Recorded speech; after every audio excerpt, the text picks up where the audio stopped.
예, 도시설계 관련 이론 2는 지금 앞에 얘기했던 그런 것, 환경심리학적 접근들이 실제 도시설계 관련한 이론이나 상황들에 뭐 어떻게 적용된 것들이 있는지 그 사례를 조금 보여드리려고 하는데, 앞에 뭐 얘기 나왔지만 디펜시블 스페이스, 오스카 뉴만이 얘기한 범죄는 공간을 탄다, 공간적인 맥락을 탄다.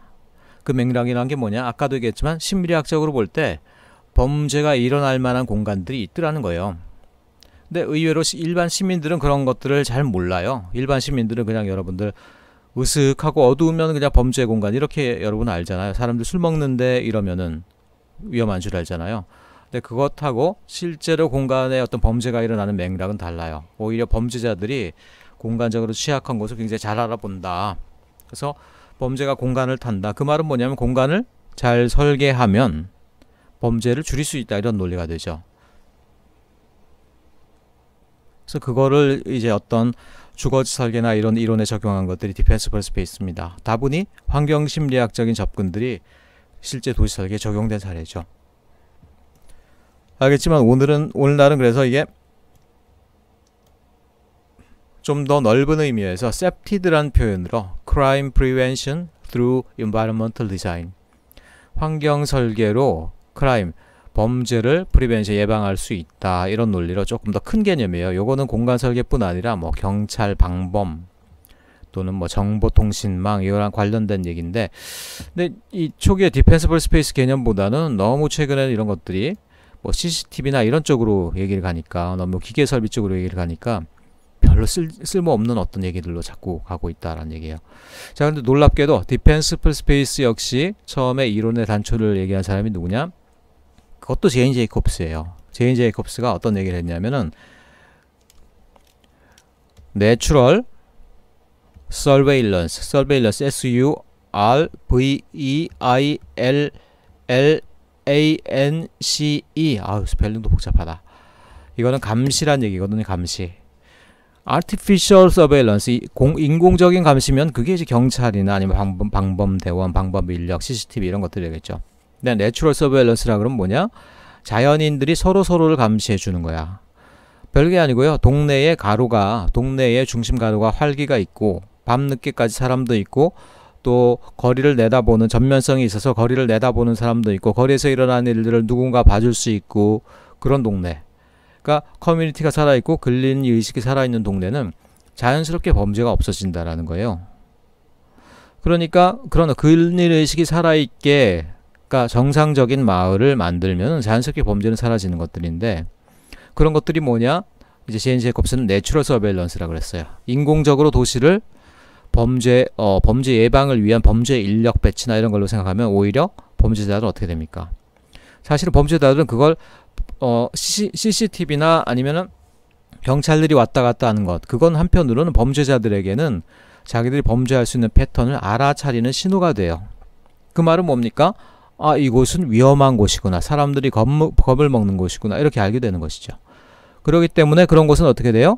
의외로 CCTV를 살짝 돌려버리거나 아니면 경찰이 지나가는 시간을 지나서 간다라고 그러면 굉장히 오히려 자기들의 어떤 좋은 사냥터가 되는 것이지. 그러니까 그런 것들은 근본적으로 좋은 방법이 아니다. 그래서 기본적으로 공간을 설계하는 방법, 제인 제이콥스는 내추럴 서베일런스다 그랬고, 그것들을 조금 더 주거지의 어떤 패턴으로 연결시켜서 연구한 것이 디펜시블 스페이스 이론이 되겠어요. 자, 빨리 돌아보도록 합시다.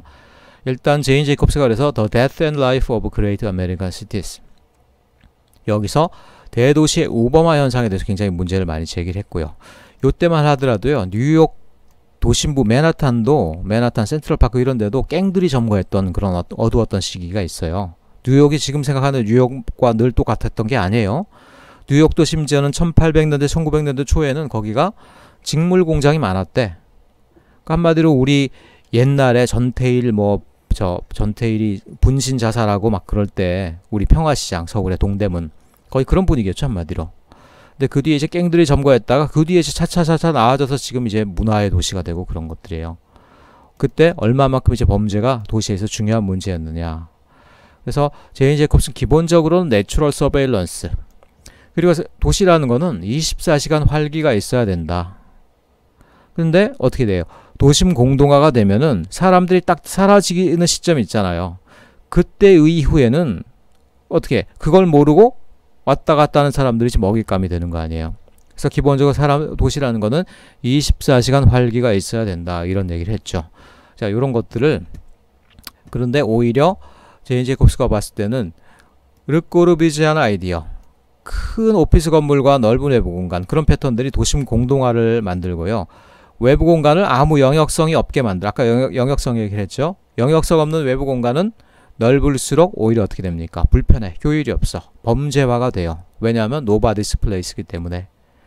외부 공간이 넓어서 좋은 게 아니라 영역성이 있게 알뜰하게 용도가 있고 사람들의 자연적인 감시가 있고 24시간 사람들이 거기를 이용할 이유가 있고, 말하자면 이 말을 이제 줄여서 다른 말로 표현하자면요, 도심 공동화가 없는 그런 공간이다 이런 얘기가 되겠죠. 그래서 제인 제이콥스는 별도로 디펜시블 스페이스를 얘기하기보다는 자연스러운 도시성을 바라면은 범죄도 예방할 수 있다. 근데 그런 자연적인 도시성을 깨뜨렸기 때문에 범죄가 발생하는 것이다 이렇게 해석을 했죠.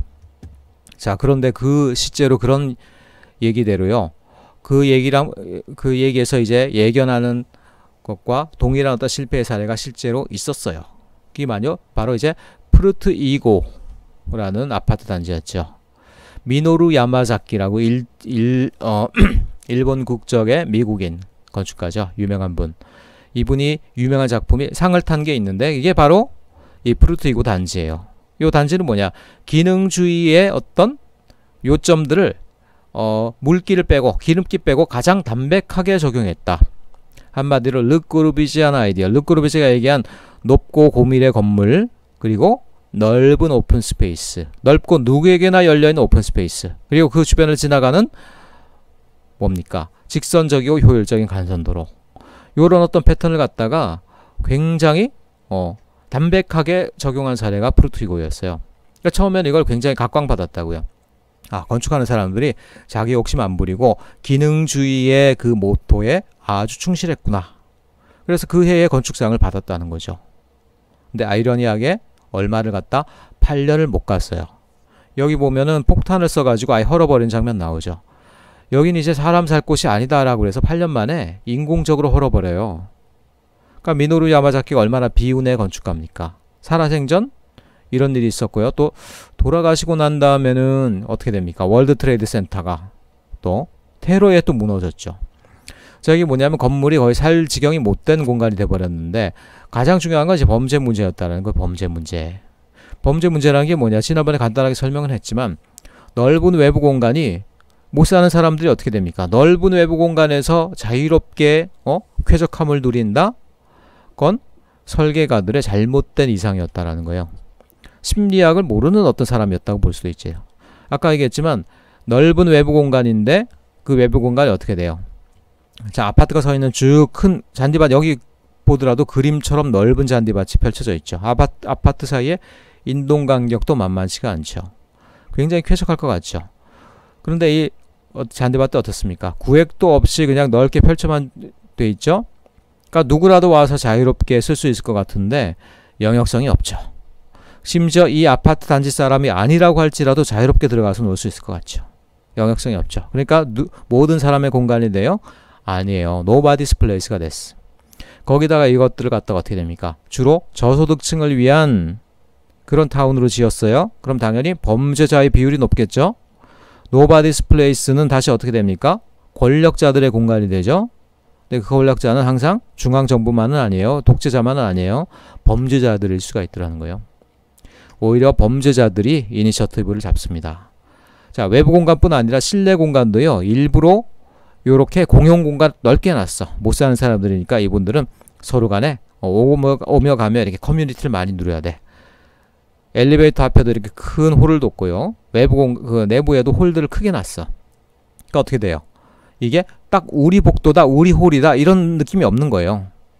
역시 또 영역성이 적어. 그러니까 아무나 들어와서 거길 비웃거리고 사람들을 삥을 뜯어도 어떻게 할 수가 없는. 그러니까 결국 범죄자들이 야금야금 먹어가더니만은 결국은 이런 지경이 됐어요. 그리고 자, 이게 실제로 사람이 살고 있는 상태에서 찍은 거예요. 유리가 거의 제대로 남아있는 게 없죠. 브로큰 윈도우 이펙트라고 들어봤죠? 자, 유리가 깨졌는데 그대로 놔뒀더니만, 깨진 걸 그대로 놔뒀더니만 그 마을의 안전성과 관련 없이 범죄가 더 늘어나더라. 뭐냐면 깨져 있는데도 그대로 있다라는 거는 그건 공간에 통제가 없다는 신호거든요. 그럼 범죄자들은 어떻게 돼요? 그걸 갖다가 자기가 범죄할 수 있는 가능성이 있는 곳이다. 자기 사냥터로 인식을 하게 되는 거죠. 그래서 공간을 수리하고 개선하는 것들이 중요한데 나중에 그걸 포기할 정도로, 그래서 이 설계하는 안 되겠다 해서 결국은 폭삭 무너뜨리는 말도 안 되는 일이 이게 굉장히 이제 그래서 의미 있는 사건들이에요. 첫째는 뭐냐면 르꼬르비지안의 아이디어의 한계가 극적으로 나타났죠. 기능주의라는 것들이, 그러니까 그리고 또 이런 얘기를 할 수 있어요. 기능주의라는 게 과연 뭐가 기능이냐. 기능이라는 게 뭐예요? 건물의 어떤 자기들이 생각할 때 자기들의 머릿속에서의 기능적이면 기능적인가요? 그렇지가 않죠. 실제 기능은, 자, 존 랭이 뭐라고 그랬다고 그랬어요. 기능주의의 기능은 좀 기능을 너무 협소하게 자기들만의 세계로 봤다. 실제 우리가 기능주의가 되어야 된다라고 그러면 그 기능을 뭐에서 출발해야 돼요? 사람들의 needs, 사람들의 필요, 사람들의 욕구, 사람들이 원하는 것, 사람들에 대한 분석에서 시작을 해야 된다는 거예요. 말하자면 심리, 행태에서 시작해야 된다는 거예요. 근데 거기서부터 시작하지 않고 자기들 머릿속에 꿈꾸는 도시성에서부터 시작을 했다? 어떤 것들은 잘 되겠죠? 어떤 것들은 굉장히 잘못된 예언을 할 거란 말이에요. 그러니까 어떻게 됩니까? 잘못된 예언이 여기 적용됐을 때 그런 것들이 미국 사회의 또 한 단면과 만났을 때 처절한 실패를 맛보게 되는 것이죠. 그래서 특별히 범죄 문제에 대한 어떤 취약성들, 이런 것들에 대해서, 자, 범죄나 거기에 대한 안전이라는 것도 뭐예요? 사람들의 어떤 욕구, 필요성이죠. 근데 이 기능주의는 그런 것들은 전혀 볼 수가 없었다, 이렇게 얘기하는 거죠. 막연하게 넓은 외부 공간, 기능적으로 볼 때 못 사는 사람들에게 필요한 것, 이런 어떤 단순한 등식에 근거를 했다는 것이죠. 그래서 오스카 뉴만이 이제 이런 것들이 이제 워낙 문제가 되다 보니까 64년 정도의 이제 사회학자, 그리고 공간 설계가들, 경찰들, 이런 사람들이 주거단지에서 범죄 예방 문제에 대해서 이제 토론을 하기 시작했어.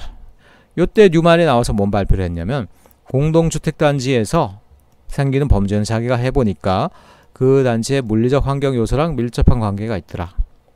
그 말은 뭐냐? 자, 이 당시 이런 선언이 굉장히 이제 생소한 거였어요. 많은 반론을 받았죠. 범죄를 감소시키는 경향을 가지는 환경 설계 기법이 있을 수 있다. 그리고 이제 그 얘기를 갖다가 한 몇 년 지난 뒤에 결국 책으로 냈죠. The Defensible Space. 범죄 예방과 환경 설계 간의 관계에 대해서 이론적, 경험적 연구를 하기 시작했고 여러 영향을 가지게 됐습니다. 그 내용을 간단하게만 소개해 볼게요. 자, 기존에는 범죄 예방이라는 거는 뭐예요? 사회학적으로만 얘기가 됐어요. 말하자면 범죄라는 거는 경찰력을 얼마나 동원해야 되느냐, 사람들이 어떻게 교육을 받아야지 범죄를 갖다가 저지르지 않느냐, 이런 어떤 차원들, 사회적인 샌님들의 얘기들만 한 거예요. 자, 근데 오스카 뉴만은 어떤 패러다임을 이끌었냐면은 물리적 계획이 범죄 예방과 굉장히 관련이 깊다. 그렇죠? 범죄를 어떤 공간 설계, 공간 행태상의 문제로 본 거예요. 그러니까 이런 패러다임 있는 사람한테 반발이 많았겠죠. 근데 이 양반은 어떻게 거기에 대해서 자기 주장을 강조를 했어요? 범죄는 어떤 특정한 공간을 타더라. 우범화되는 공간이 따로 있더라. 자, 범죄가 사회학적이기만 한 것이라고 그러면요, 범죄는 어떻게 돼? 균등한 사회에서는 균등하게 분포할 거예요. 그렇죠. 공간적으로 그냥 랜덤하게 또는 균등하게 분포할 거야. 그렇지 않죠. 분명히 특정한 공간, 특정한 시간, 패턴이 있어. 패턴이. 그 패턴을 한마디로 하면 공간을 타고 시간을 탄다라는 거 아닙니까? 환경을 탄다라는 거 아니에요? 그러니까 환경을 통해서 오히려 범죄를 막는 방안도 있을 수 있다. 특별히 그리고요, 초범이 되는 게 어떤 중요하잖아요. 초범이 되고 나면 사실 재범이 되는 것들은 굉장히 빠르다라고 얘기를 한단 말이야. 특별히 초보적인 범죄자 같은 경우에는 그 공간적인 환경 맥락이 그에게 초보적인 범죄를 행하도록 일종의 어떤 북돋아 준다, 이런 얘기가 되겠죠. 그래서 그런 것들이 환경이 범죄에 미치는 영향이다. 그래서 그냥 이 내용에 대해서 일단 뭐 전체적으로 이 양반이 여러 가지 논의들, 자기가 생각하는 좋은 주거지의 패턴, 나쁜 주거지의 패턴, 이런 것들이 나오는데, 결론적으로 그 책을 이제 이 네 가지를 통해서 우리가 환경 설계를 했을 때 범죄를 예방할 수 있는 단초를 얻을 수 있다, 이런 얘기를 하고 있어요. 그래서 첫 번째로 나오는 것들이 아까 공간환경 심리에 대해서 얘기했듯이 영역성, 테러토리얼리티에 대한 것들이에요. 그러니까 통제에 대한 인식이 뚜렷한 공간이 보다 방어적이다. 자, 그런데 통제에 대한 인식이 흐려지는 공간이 어디? 퍼블릭, 하고 프라이빗 사이에 끼어있는 절반 정도 퍼블릭한 거하고 절반 정도 프라이빗한 거. 세마이 퍼블릭, 세마이 프라이빗. 세마이 퍼블릭인데 퍼블릭은 이미 어디로 사라져 버렸어. 세마이 프라이빗인데 프라이빗이기 때문에 이건 아우 내가 귀찮다, 신경 안 써, 이런 공간들이 있어요. 그런 공간들 어떻게 돼요? 자연스럽게 영역성이 사라지고요. 통제가 없어요. 영역성이 혼란해. 누구의 나와 말인지 알 수가 없어요. 자, 이런 곳에서 범죄가 많이 타더라는 거예요. 두 번째는 역시 제인 제이콥스가 얘기한 내추럴 서베일런스. 그러니까 주거 유닛 배치를 잘 해서 사각지대가 없고 거리를 또는 아까 말했지만은 통제가 약간 약해지는 공간이 생길 수밖에 없죠. 세마이 퍼블릭, 세마이 프라이빗이 있어요. 그런 곳에는 자연적인 감시가 있을 수 있게 한다. 공유하는 지역, 공유하는 지역은 제3의 범죄자가 공간을 탈 가능성이 있죠. 이런 곳은 자연스럽게 감시할 수 있어야 된다. 자, 그런 것들이 중요한 패턴이다. 세 번째는 이미지의 조정. 아까도 얘기했지만 이거는 브로큰 윈도우 이펙트랑 관련이 깊은 거예요. 그러니까 공간이 생겨먹은 형태, 그런 것들이 이거는 뭐 범죄자들에게 만만하게 보일 수 있겠다, 이런 공간들이 있어요. 그 이미지라는 게 있습니다. 그 이미지를 조정하는 것만으로도 방어적 공간 형성이 가능하다. 그리고 네 번째는 막기 힘든 주변 여건, 밀류라고 그러면 이거는 여러분 잘 안 쓰는 표현이긴 한데, 밀류는 막연한 주변 여건을 얘기해요. 주변 환경의 맥락. 범죄가 잘 타는 주변 환경의 여건이 있죠. 말하자면 유흥가. 근데 유흥가가 여러분 생각하는 것만큼 범죄랑 잘 연결되는 건 아니에요. 실제로 우리나라를 보면. 유흥가는 어떻게 돼요? 사람들 술 먹고 자기들끼리 치고받고 싸우는 건 있어도, 그렇죠, 그들이 술 먹은 사람들이 갑자기 담을 넘고 그러진 않단 말이야. 실제로 우리가 유흥가나 이런 것들은 오고 가다 사람들 시비 붙고 폭행이 생기는 건 있지만, 여러분이 생각하는 어떤 절도, 어떤 강도, 강간 이런 것들하고는 좀 거리가 또 있어요. 자잘한 어떤 폭력 범죄 이런 것 말고.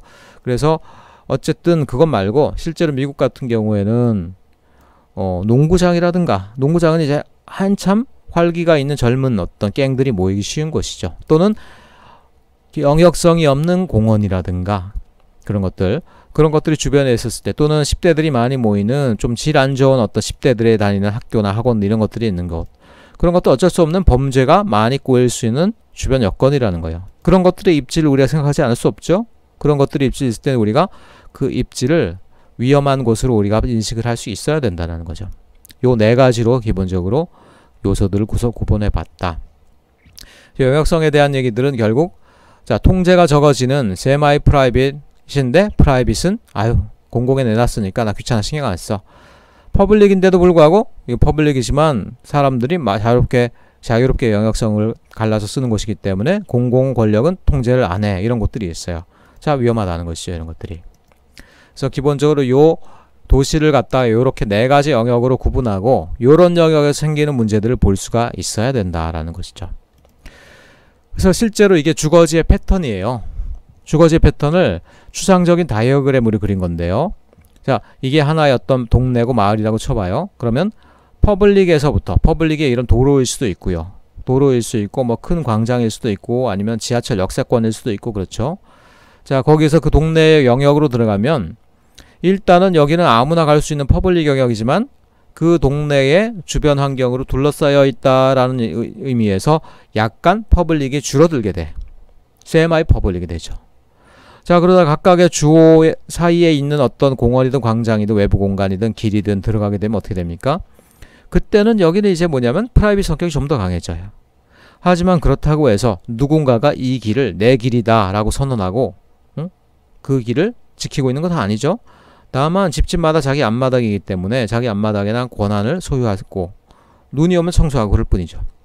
그러니까 이런 경우에 세마이 프라이빗이 되는 거예요. 그리고 이제 각각의 주호, 주택은 이제 프라이빗이 되는데, 자, 문제는 요런 데를 영역성을 잘못 설계하면 어떻게 돼요? 아까 푸르투이고 같은 경우도 어떻게 돼? 세마이 퍼블릭과 세마이 프라이빗을 합쳐가지고 엄청나게 큰, 심지어는 퍼블릭하고도 연결된 엄청나게 큰 한 덩어리로 해놨어. 한 덩어리로. 어떻게 돼요? 범죄자가 와도 누구도 자연적인 감시도 하지 않고 범죄자도 전혀 부담을 느끼지 않아. 자, 이런 패턴이 됐을 때 이렇게 적절한 영역성 구분과 그에 맞는 통제가 없이 막연하게 열리게 됐을 때, 또는 이런 위계가 거꾸로 되었을 때, 그럴 때는 범죄를 타기가 쉽다. 그래서 결국 공간을, 도시 공간, 주거 공간을 이렇게 영역성 단위로 구분하고 그에 필요한 컨트롤 방안을 적절하게 설계해 주는 것. 근데 잘못된 곳이 푸르투이고랑 비슷한 어떤 시기에 있는 곳인데, 자, 이런 공동주택들. 자, 우리나라 아파트가 최고인데 미국은 이제 아파트가 오히려 약간 중저소득층을 위한 주거죠. 여기도 보면 알겠지만 아파트들을 굉장히 이제 균등하게 지었고 외부 공간은 굉장히 크게 넣었죠. 길들은 나 있지만 그렇다고 이런 것들이 각각 동이나 어떤 주거별로 영역성이 나와 있는 건 아니죠. 그러니까 큰 어떤 일종의 말하자면 세마이 프라이빗이 돼야 되는데, 세마이 프라이빗은 이 주변의 사람들이 어쨌든 우리의 공간, 우리 동네의 나와바리라고 인식을 할 수 있어야 되는데, 자, 공공공간으로부터 뻥 뚫려 있는 형태로 크게 세마이 프라이빗을 만들어 놨죠. 그러니까 이건 뭐냐? 세마이 프라이빗이지만 이 사람들이 여기에 대한 영역성을 주장하지 못해요. 자, 갱들이 여기서 파트를 열고 뭐 총질을 한다고 해도 뭔가 이게 이들로서는 자기들로 통제할 수 있는 권한이 없어. 어떻게 됩니까? 오히려 이런 곳들은 노바디스 플레이스고요. 노바디스 플레이스는 다시 당연히 어떤 권력을 가진 사람들이 지배하게 된다. 그러니까 오바마가 된 건. 자, 그에 비해서 어떤 조그만 어떤 주택 지역인데요. 주택 지역에 보면 뒤에 이제 단독 주택인데도 이렇게 쭉 어태치드 하우스라고 그래서, 그러니까 위로 쌓지 않고 옆으로 쭉 붙여놓은 공동주택이 있어요. 위로 올라간 건 아파트인데 이런 것들은 뭐 타운하우스 이런 개념으로 불러요. 그러니까 주호 다른 주호인데 다 붙어 있죠. 그러니까 어태치드 하우스예요. 약간 저렴한 주택입니다. 범죄가 일어나기 쉽겠죠. 특별히 근데 위에 이게 백야드인데요. 미국 집은 오히려 백야드가 더 이렇게 크고 잔디도 깔려 있고 뭐 바베큐도 할 수 있고 이런 공간인 거 알죠? 백야드가 더 이제 프라이빗한 공간이에요. 자, 프라이빗한 공간에도 쭉 연결돼 있죠. 그러니까 노바디스 플레이스가 될 가능성이 컸죠. 자, 그런데도 불구하고 여기는 딴 거 아니고 다른 주택지와는 다르게 뒷문으로 들어가는 길에다가 이렇게 조그마한 보행로를 냈어. 조그마한 보행로를 내니까 넓게 트여놓은 외부 공간임에도 불구하고 결국 나의 주요한 프라이빗한 도메인, 너의 도메인이 어느 정도 구분이 되죠. 자, 요렇게 된 주택과 아닌 주택을 비교해 보니까 막연하게 통으로 해놓은 데는, 자, 통으로 네 땅 내 땅 없이 구분하지 말고 잘 사시오. 잘 살지 않더란 얘기예요. 오히려 거기서 사람들이 나가지가 않고요. 오히려 뒷뜰에 서성이는 누군가 괴한 때문에 사람들이 문을 걸어 잠그고 커튼을 내리고 살더란 얘기야. 근데 이렇게 영역을 구분해 주니까 어떻게 됩니까?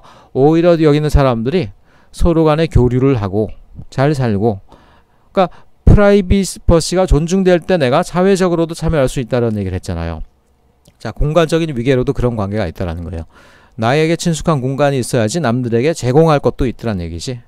막연하게 모든 것을 평등하게 다 모든 사람의 것으로 튀어놨을 때 어떻게 됩니까? 오히려 사람들은 제너러스해지는 게 아니라 오히려 인색해지고요. 공공공간으로부터 등을 돌리게 되더란 얘기죠. 자, 그래서 이렇게 어쨌든 특별히 세마이 퍼블릭 요런 데서 특별히 공공의 권력이 작용하지 않는 애매한 공공공간들, 그러니까 밤에 불 꺼진 공원이죠, 말하자면 이런 것들. 그런 데는 이제 조금 자연적 감시가 되도록 이제 자연적인 시야를 확보할 수 있도록 해야 된다. 주거지의 배치라든가 아니면은 뭐 정주거지의 배치가 없거나 그럼 뭐 CCTV를 한다라고 그러지만 CCTV도요, 그게 실시간 감시 기능은 없어요. 범죄가 일어난 다음에 증거로 활용할 뿐이지. CCTV를 누가 바라보고요, 즉각 범죄를 감시한다? 그거는 저 빅브라더 사회에서나 있는 것들이죠. 그렇죠. 그렇기 때문에 기본적으로는 자연적 감시, 내추럴 서베일런스가 필요하다. 시선 방향, 조명, 공공공간의 위치, 주거지가 바라보는 것, 주거지 전면의 방향들, 접근로의 위치, 이런 것들을 잘 설계해서 공공공간이 사람의 시야로부터 사각지대에 놓이지 않도록 하는 것들이 중요하다. 이런 것들은 이제 외부 공간 주택의 레이아웃뿐 아니라요, 공공주택의 어떤 형태, 유형과도 관련돼요. 예를 들어서 복도형, 홀웨이형이라고 그러죠. 그 다음에 계단실형. 그렇죠? 자, 이런 것들이 있는데 둘 중에 어떤 것들이 더 안전할까요? 영역성으로 볼 때, 자, 요것들이 좀 더 프라이빗한 영역에 대한 자연적인 감시가 가능하겠죠. 복도형이면은 사람들이, 자, 외부의 사람들이 쭉 지나가는데 복도를 지나가. 어떻게 되겠어요? 어떤 집에서 당신 왜 왔어? 이렇게 물어볼 수 있겠어요? 아니죠. 복도를 지나가서 내려가는지 올라가는지 또는 이 집의 손님이지 이 집의 손님이지 알 수가 없죠. 말하자면 이런 복도 같은 경우는 영역성이 세미 프라이빗인데도 불구하고 어떻게 돼요? 프라이빗의 통제가 없죠. 그렇죠? 근데 계단실형이 되면 딱 올라온 사람들은 요 네 집 중에 한 집에 분명히 볼 일이 있어야 돼. 그냥 지나가는 사람이면 안 돼요. 그렇죠? 그리고 요 홀웨이에 대해서는 이 네 집이 일종의 어떤 세마이 프라이빗이긴 하지만 자연적 감시 그리고 통제를 가지겠죠. 그래서 이런 형태가 훨씬 더 범죄상으로 안전하다라고 얘기를 하고 있어요. 하지만 이건 사회적인 여건에 또 달린 거예요. 우리나라에서 예전에 한 2000년대 초반에 나온 논문을 봤더니만 우리나라에서 오히려 이런 아파트가 좀 더 사람들이 안전을 느낀다 이런 얘기도 하더라고요. 근데 그거는 문제는 뭐냐면 근데 이런 복도형 아파트는 어떻게 돼요? 그 당시에 볼 때 오래된 아파트죠. 한 10년, 20년 된 아파트죠. 살고 있는 사람들도 서로 간에 다 친교가 있고 아는 사람 아파트죠. 자, 이런 아파트는 좀 더 익명성의 아파트예요. 그렇기 때문에 여기서 오히려 실제 상황과 관련 없이 좀 더 범죄에 대한 위험을 느꼈다 이렇게 해석할 수도 있어요. 그러니까 이런 것들이 물리적 환경에서 꼭 끝나는 게 아니라 또 사람들의 주거 연한이라든가 이런 어떤 사회적인 여건과도 또 관련이 되기 때문에 딱 이거면 이거다 이렇게 확실하게 규정할 수 있는 것은 없다 이렇게 얘기할 수 있죠. 알겠지만 이제 주동의 형태, 자 이런 것들도 영역성과 관련되고 궁극적으로는 범죄 성향과 관련이 돼요. 수평적인 영역들 그리고 입구가 가운데 있다. 자 입구로 접근하는 사람들에 있어서 어떻게 돼요? 이제 앞마당을 사실은 뭐냐 양옆으로 트여 있기 때문에 영역성이 좀 적어요. 세마이 프라이빗인데 프라이빗한 영역성이 적어지는 거죠. 당연히 이런 경우에는 조금 범죄 예방적으로 불리하다고 보고요. 좀 더 영역성이 확실한 이런 굴절형 아파트라든가 그리고 또 굴절형이면서도 입구가 이렇게 가운데에 있을 때 분명하게 내 앞마당이라는 영역성이 있죠. 그러니까 이런 것들이 좀 더 안전하다 이렇게 얘기를 해요. 내부 평면 계획 차원인데 자 딱 들어왔을 때 어떻게 돼? 하나, 둘, 셋, 네 개 정도의 주호가 붙어 있죠. 아까 말한 요런 형태가 되겠죠. 요런 형태. 자 들어왔는데 어떻게 돼요? 두 개의 주호가 여러 개가 있기 때문에 이걸 갖다 복도형이 생기지 않을 수가 없었는데 일부러 어떻게 됩니까? 복도를 이렇게 이런 식으로 만들지 않기 위해서 어떻게 돼요? 짧은 복도를 두 개를 냈죠. 이렇게 짧은 복도를 두 개를 내서 자 이쪽 복도로 가는 사람들은 어떻게 돼? 이 사람의 나와바리에 들어가는 거예요. 이쪽 복도로 갈 때는 이 사람의 이거 하나인가요? 어쨌든 이 사람의 나와바리로 가는 거야. 그러니까 복도긴 하지만은 그리고 여러 주호가 있긴 하지만은 영역성이 좀 더 분명하죠. 그리고 이 영역으로 가는 순간 어떻게 돼요? 여기가 보면은 키친이죠. 키친. 부엌이죠. 부엌. 부엌의 주부는 뭐냐 하면은 가장 하루 일과 중 가장 집에 오래 있는 사람이에요. 부엌에서 어떻게 조그만 창을 통해서 바깥에 인기척을 볼 수가 있죠. 어떻게 자연적인 감시죠. 여기도 마찬가지죠. 복도를 지나갈 때 이쪽에서 내려보는 것들 또 이렇게 꺾어지면 여기서 내다보는 것들 이런 것들이 시야가 감시 범위 내에 있게 되죠. 그러니까 좀 더 안전한 건물의 평면 계획이다 이렇게 얘기할 수 있죠. 이미지의 조정인데 범죄적인 이미지를 두는 것들 주로 이제 낙서라든가 아니면은 깨져 있는 타일, 유리창 이런 것들 그런 것들은 통제가 되지 않는 공간이구나 라는 인식을 준다라는 거예요. 심지어 어떤 공공 권력이 없어도 깔끔하게 관리가 되어 있으면요 그 자체만으로도 범죄를 잘 타지 않는다라는 거예요. 그러니까 브로큰 윈도우 이펙트죠. 그리고 마지막 네 번째 밀류인데요. 그러니까 어쩔 수 없이 예를 들어 10대가 많이 몰리는 공간들 10대들한테 미안하지만 10대들이 어쨌든 범죄적인 성향에 영향을 많이 받죠. 또는 어떤 쇼핑센터 어떤 큰 주차장 그러니까 여러분 주차장을 위험하게 생각해야 돼요. 그러니까 뜬금없이 차들이 서 있는 것들을 특별히 여학생들 그것들을 위험하게 생각해야 돼요. 술 먹고 막 술 취해서 소리 지르는 아저씨들 그런 사람들 막 겁난다고 피하죠. 근데 그분들은 자기 몸도 못 가누는 사람들이기 때문에 의외로 위험하지가 않아요. 진짜 위험한 사람들은요 계산을 가지고 굉장히 어떤 좋은 체력과 의지를 가지고 차 안에 숨어 있더라는 거야. 그러니까 그런 거를 조심해야 돼요. 여러분들 범죄자는요 범죄자처럼 안 보이도록 있더라는 거예요.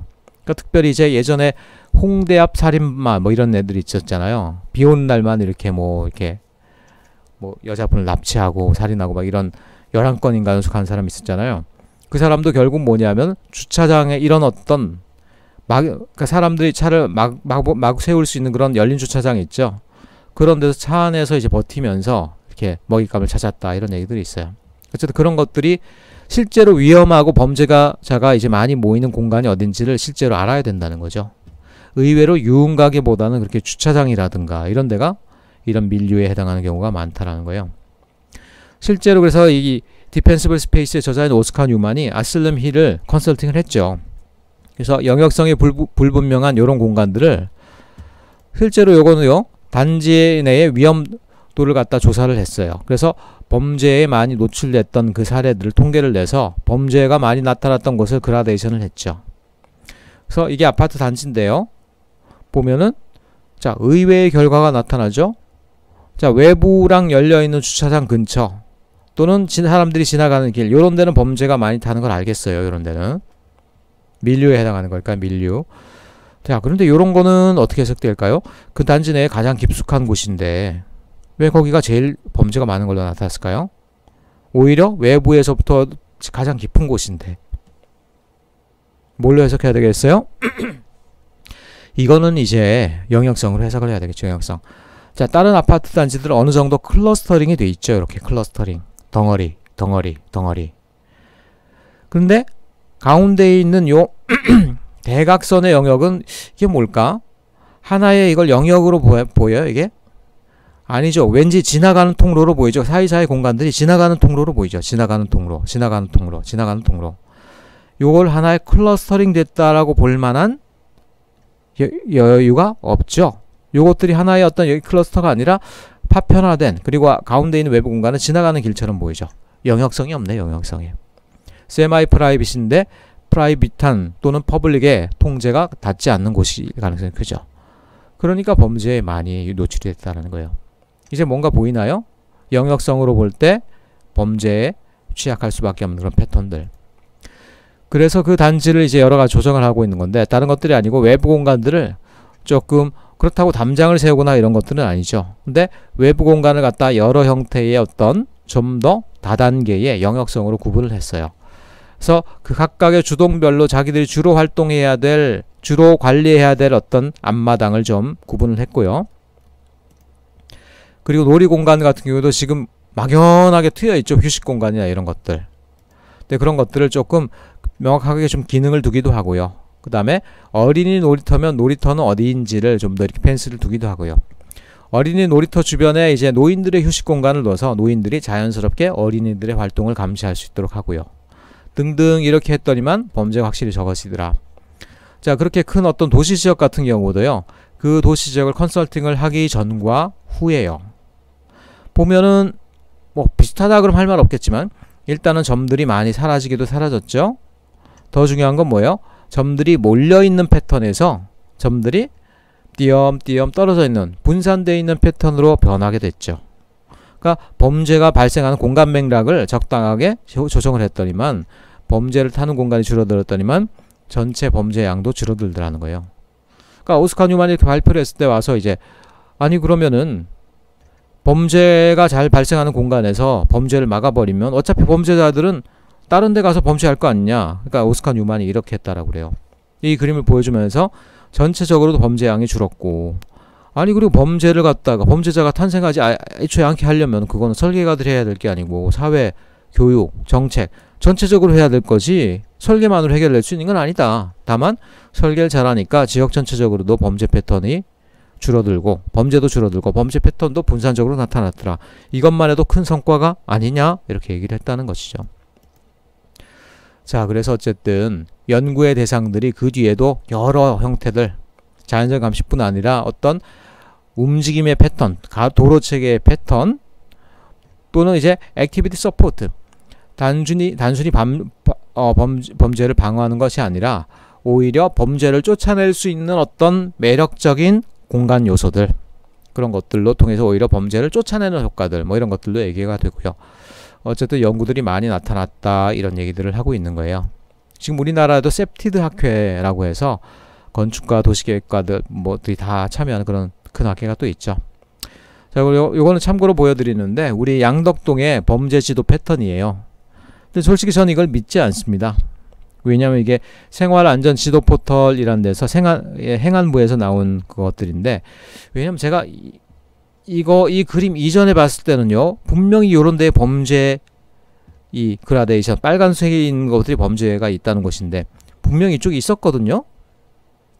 근데 지금 그런 것들이 없어지고요 큰 길가로만 다 가버렸어. 그러니까 사람 살지 않는 이제 상가나 이런 데로만 가버렸어.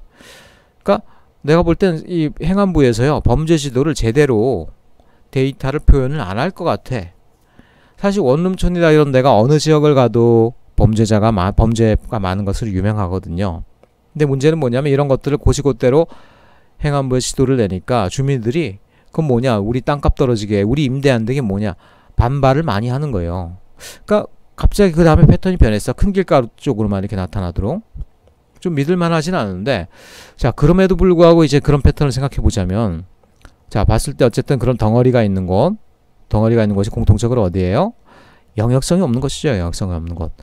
지금 요 길은 뭐냐면, 여기를 우리가 지금 단지 계획하고 있는 요 사이트가 되겠는데, 그 뒤로 가면은 여기는 아예 뭐 사람도 없기 때문에 이쪽은 범죄도 있을 수 없고요.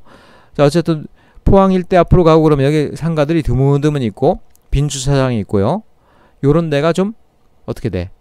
범죄가 탈 수밖에 없는 영역성이 불분명한 곳이 되겠죠. 자, 요 사거리 같은 경우도 어느 정도 사람들의 통행은 있지만 요런 데가 또 어떻게 돼요? 뒤에 산이고 앞에 뭐 큰 주차장 있고 용도가 애매한 공원들이 있고 애매한 영역성. 그리고 여기가 좀 사각지대예요. 장상현대 아파트, 그리고 이쪽은 완전히 아파트촌 이런데 여기는 원룸이 좀 있다가 말다가 빈 땅이 있고 뭐 병원 건물이 있고 애매해. 여기 또 그리고 이게 지금은 이제 이쪽 가다 보면 여기가 아직 도로 건설되기 직전이고 이쪽 용도가 별로 없이 애매한 길들이잖아요. 이쪽이. 그러니까 상권이 쭉 가다 요 정도에서 살아. 지금은 이제 상권이 많이 올라왔죠. 근데 이 사진이 찍힐 때에는 이쪽에 상권들이 별로 없었어요. 역시 영역성이 불분명하죠. 요런 곳.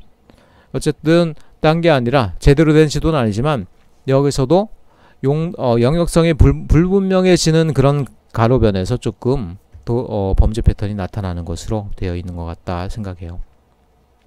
다른 사람들 연구들도 좀 소개하고 있고요. 그래서 주거지역 같은 경우 조금 어쨌든 적절하게 막다른 골목을 두는 것도 좋고 너무 불편하게 할 필요는 없고요.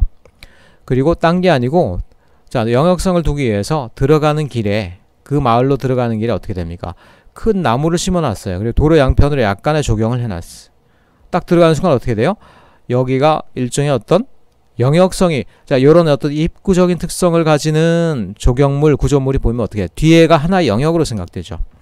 말하자면 여러분 광장이 이렇게 쭉 있어요. 광장 있어. 다 트여 있어. 근데 여기다가 미음자 문을 딱 이렇게 누가 이렇게 만들어놨어. 그러니까 사람들 어떻게 생각해요? 사람들이 여기로 가면서 요 뒤를 하나의 영역으로 생각하더라는 거야. 아무것도 없는데도 불구하고. 이런 것들이 영역성이에요. 입구가 사람들의 이미지상의 영역성을 만들기도 해요. 그러니까 입구에 해당하는 이런 구조물들 이런 것들을 만드는 것만으로도 효과가 있더라 뭐 이런 얘기들도 했고요. 또 그리고 적절하게 어떤 외부의 그 경계 요소를 활용하라 이런 얘기도 있었고요. 안전하게 하려고 완전히 고립된 집을 만들면은 오히려 이런 데가 범죄가 잘 타더라는 거예요. 어느 정도 어떻게 됩니까? 어태치드 하우스를 해서 옆집과 연속성을 살리고 이런 어떤 주택들이 훨씬 더 유리하더라. 그리고 정면을 개방하고 뒷면을 이렇게 너무 막아놓고 있는데 뒷면도 어느 정도 서로 간에 상호 감시가 되도록 해놓는 게 좋겠더라. 뭐 이런 얘기도 하고요. 그리고 어쨌든 또 어떤 논의는 또 있냐면 아까 그림에도 나온 거지만 세마이 퍼블릭, 세마이 프라이빗 이런 것들을 너무 구분할 게 아니라 아예 세마이가 없도록 하는 것도 괜찮지 않냐. 그런데 이거는 이렇게 되면 너무 공간에 여유가 없죠. 그러니까 공용 공간에서 바로 사적 공간으로 넘어가게 하는 기계적으로는 안전하지만 이런 것들은 좀 설계상으로 볼 때 사람들의 어떤 필요한 어메니티를 누리거나 이런 데 있어서는 부족할 수밖에 없겠다. 이런 생각도 들 수 있죠. 자, 어쨌든 중요한 거는 공간 설계는 사회적 맥락에서 나타날 뿐 아니라 공간, 환경적인 맥락에서 나타난다. 자, 그래서 그렇다고 이제 방어적인 공간 설계 기법이 오스카 뉴만이 제시한 그런 원형이 있고 다른 모든 데도 적용된다라고 보기는 어려워요. 하지만 오늘날의 도시성에 있어서 오늘날 우리가 살고 있는 도시 환경의 맥락이 있어서 범죄 환경이 나타나는 범죄적인 어떤 패턴이 나타나는 그런 공간 환경이 있을 수 있다. 그런 것들을 우리가 미리미리 예방하는 차원에서 설계할 수 있는 것들이 굉장히 중요하다. 특별히 여러분들이 주거지역을 설계하거나 아니면 도시의 어떤 생활권을 설계할 때 그런 것들이 굉장히 중요하겠다. 이렇게 얘기할 수 있겠죠. 자, 요거 말고 또 하나 제가 좀 다른 사례 하나 보여드리려고 그러는데요.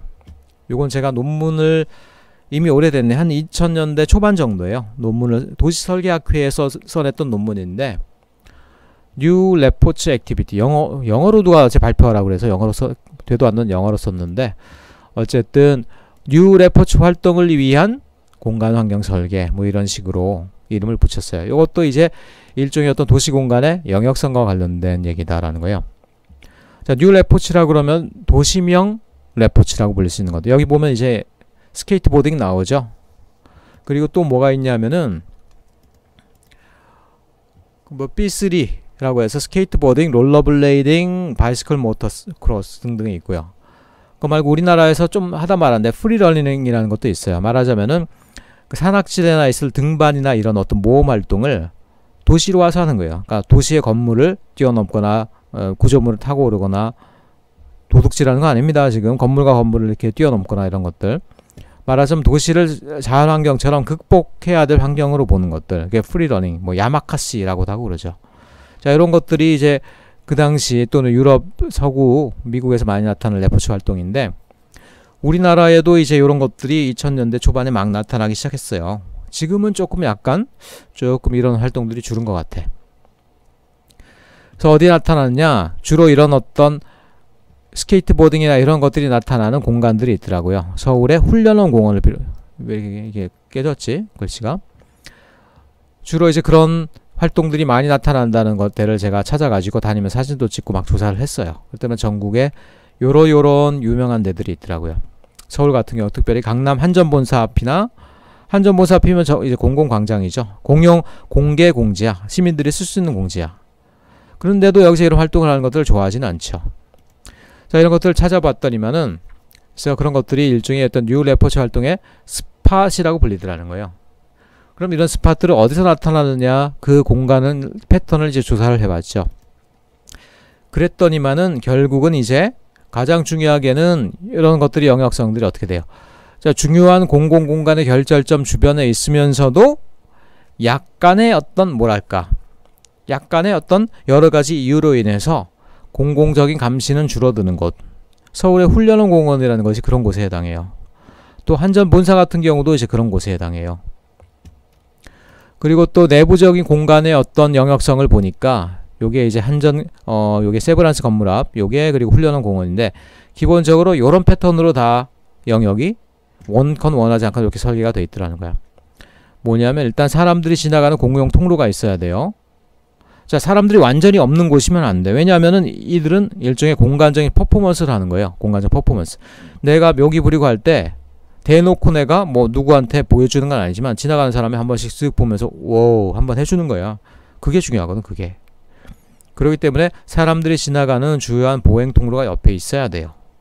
그리고 어떤 계단이라든가 난간이라든가 자기들이 묘기를 넘는 그런 장치들이 있어야 되고 그 활동 공간, 무대가 되겠죠. 그리고 이 스포츠가 계속적으로 할 수 있는 게 아니기 때문에 자기들이 휴식하고 또 서로 정보를 나누고 또 자, 좀 센 놈들이 묘기를 부릴 때 약한 놈들은 조금 거기서 이제 그것들을 보고 배울 수 있는 약간의 관객석 같은 게 있어야 돼요. 휴식 공간.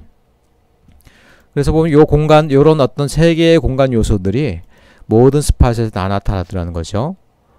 그래서 이 세브란스 빌딩 앞은 그거를 굉장히 이상적으로 갖춘 공간이었는데 그걸 없애려고 스케이트보딩 못하게 하려고 큰 구조물을 박아놨더니만 오히려 노숙자들의 공간이 되어버렸다. 뭐 이런 얘기도 하고 있죠. 아무튼 뭐 그런 얘기들을 하면서 결국 이 스케이트보딩이나 이런 B3 스포츠들, 뉴 레포츠들이 도시의 어떤 특별한 공간적 장치를 필요로 해서 나타난다. 그럼 이걸 어떻게 봐야 되느냐?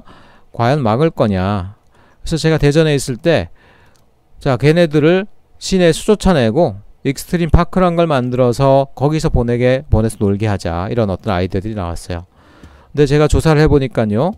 도시의 그런 자연스러운 스팟에서 자기들은 하고 싶지 아무리 좋은 시설이라도 익스트림 파크로 가고 싶지 않다. 왜냐? 설문조사를 해보니까 거리나 광장의 스팟에서 오가는 사람들이 지켜보는 가운데 기술을 부리는 게 진짜 보는 게 재미있는데 익스트림 파크는 자기들만 가둬놨기 때문에 재미가 없다. 말하자면 도시적인 행태고 그 도시적인 행태가 원하진 않았지만 자연스럽게 생긴 액티비티 컨테이너가 있는 거예요. 대기업의 건물 앞이라든가 훈련원 공원 같은 그런 곳. 그런 액티비티 컨테이너에서 자연스럽게 발생하는 거라는 거지. 근데 꼭 이런 것들이 나쁘게 볼 것이냐? 그렇지가 않고 어쨌든 그런 것들도 일종의 어떤 도시 문화거든. 도시의 일종의 어떤 거리 문화고요. 또 그런 것들도 또 도시의 활기를 주는 어떤 요인들이거든요. 잘 써먹으면 가능한 것. 도시의 활기를 주는데 가능한 것들이라는 거야. 그래서 그런 것들을 갖다가 도시에 적절하게 활용하기 위해서 익스트림 파크를 어떻게 돼? 저기 멀리 어디 귀향 보내듯이 멀리 보내는 게 아니라 도심의 곳곳에 조그마하게 큰 규모도 필요 없더라고요. 아까 말한 어떤 주요한 보행 통로 옆에 작은 휴게 공간과 조그만 무대 공간 형태로 되어 있고, 다만 그 사이에 어느 정도 버퍼존이 있어서 직접적으로 이 사람들이 보행자들과 충돌하지 않게 약간의 버퍼존을 두는 이런 형태의 어떤 공간은 어떤 영역성을 가지고 어떤 주로 젊음의 고리라든가 활기가 사라진 도심 재생 구역이라든가 이런 곳에 그 틈새 공간을 만든다라고 그러면 얼마든지 자연스럽게 이들을 유치할 수 있겠구나, 이런 결론에 도달했다라는 것이죠. 자, 이게 무슨 연구 같아요? 논문 같아요? 근데 이때 도시설계학 계획을 딱 논문을 냈더니만 저도 무슨 이런 걸 논문으로 받아주겠나 했는데 의외로 한 번에 통과가 됐어요. 굉장히 이제 이런 도시에서 일어나는 활동들, 사람들의 어떤 공간 행태 패턴들, 영역성에 대한 어떤 연구들, 이런 것들이 또 굉장히 재밌다라고 본 것이죠. 이런 것들도 어쨌든 영역성이라는 테마들, 액티비티 컨테이너들이 어떤 영역성에서 어떤 영역적인 특성에서 발생하느냐, 이런 것들을 연구한 사례다, 이렇게 볼 수가 있겠죠. 자, 이런 식으로 여러분들 우리가 설계하고 연구하는 것들이요, 상당히 공간환경 심리학, 공간환경에 대한 심리, 행태과학에 대한 어떤 그런 개념적인 배경으로 탄생하게 된다는 것이죠. 그런 것들의 뒷받침을 받아서 우리가 설계할 수 있는 역량들이 훨씬 더 높아질 수가 있다는 것이죠. 그래서 여러분들이 이런 개념들에 익숙해지고 좀 더 연구를 해갔으면 좋겠다. 덮어놓고 그릴 것이 아니라요, 사람들의 활동 패턴, 그런 것들이 공간 안에서 어떤 영역 형태로 나타나는가, 그런 것들을 부지런히 관찰한다라고 그러면 우리는 좀 더 좋은 설계자가 될 수 있겠다, 이런 생각을 말씀드리면서 영상 강의를 마치도록 하겠습니다. 수고하셨습니다.